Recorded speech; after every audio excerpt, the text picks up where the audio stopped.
कोविड-19 महामारी संक्रमण के दौर में प्रदेश तथा देश में शिक्षा व्यवस्था पूरी तरह से कोलैप्स हो चुकी है और डबल इंजन सरकारें आपदा के समय छात्रों को शिक्षा प्राप्त करने के लिए मौलिक अधिकार की रक्षा करने में पूर्ण रूप से असफल हो चुकी है।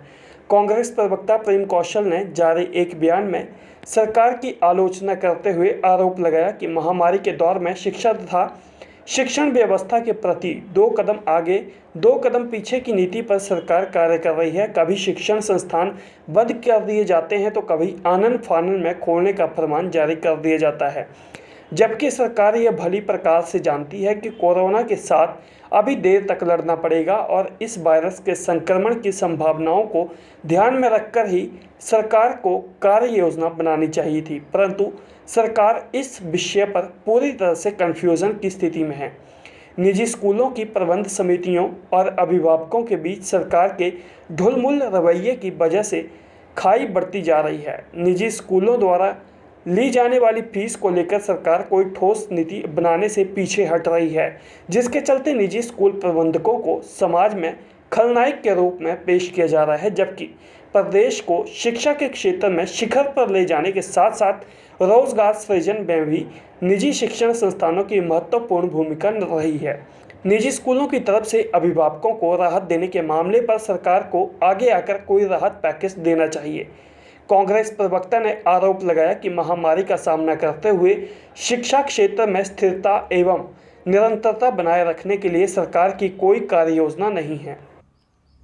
कोविड-19 महामारी के दौर में शिक्षा और शिक्षण व्यवस्था को सुचारू रूप से चलाने में और व्यवस्थित करने में डबल इंजन की सरकारें पूरी तरह से असफल हुई हैं, पूरी तरह से विफल हुई हैं। छात्रों का शिक्षा ग्रहण करने का जो मौलिक अधिकार है, उस अधिकार के प्रति सरकारों ने अपना उत्तरदायित्व निभाने में कोताही की है। सरकारों को ये जानकारी थी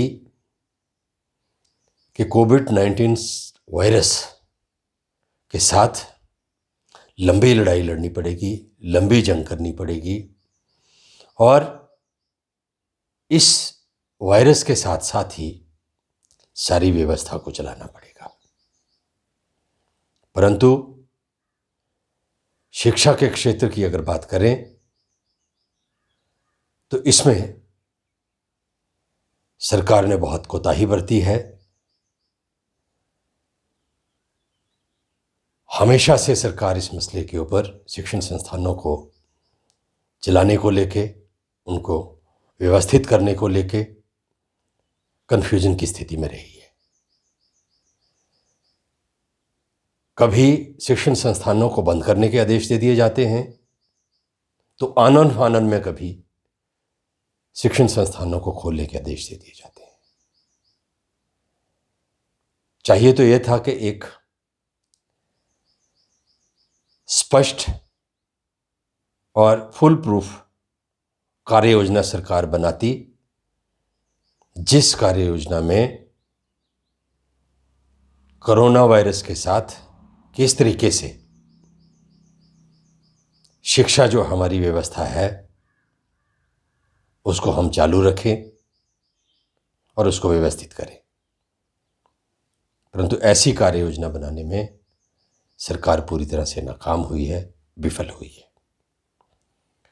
निजी शिक्षण संस्थानों की जो संचालन समितियां हैं,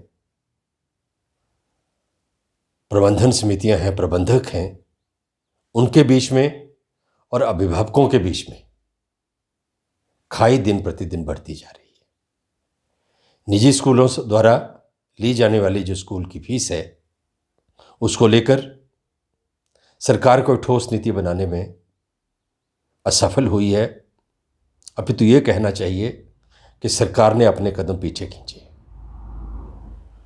और निजी स्कूलों के जो प्रबंधक हैं, प्रबंधन समितियां हैं, आज उनको समाज के अंदर खलनायक के तौर पर प्रचारित किया जा रहा है, जबकि प्रदेश को शिक्षा के क्षेत्र में शिखर पर ले जाने में और रोजगार सृजन में निजी जो शिक्षण संस्थान प्रदेश के हैं उनका भी महत्वपूर्ण योगदान है। परंतु इसी के साथ जो अभिभावक हैं, क्योंकि हर व्यक्ति की जो आय है, आर्थिकी है, उसका नुकसान हुआ है, इसलिए अभिभावक अपनी जगह सही हैं, उनको राहत मिलना भी अनिवार्य है। परंतु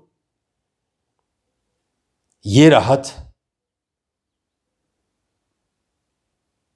सरकार से इसकी अपेक्षा की जाती है, सरकार से इसकी उम्मीद की जाती है। जो राहत निजी शिक्षण संस्थानों की जो प्रबंध समितियां हैं उनसे अभिभावकों को मिलनी चाहिए, उस राहत के एवज में सरकार का यह दायित्व है कि शिक्षा के क्षेत्र में, रोजगार सृजन के क्षेत्र में महत्वपूर्ण भूमिका निभाने वाले जो निजी शिक्षण संस्थानों की प्रबंधन समितियां हैं उनको कोई पैकेज देकर सरकार उनकी मदद करे, उनकी सहायता करे। आपका फैसला टीवी के लिए हमीरपुर से जिला ब्यूरो प्रमुख सुरेंद्र कटोच की रिपोर्ट।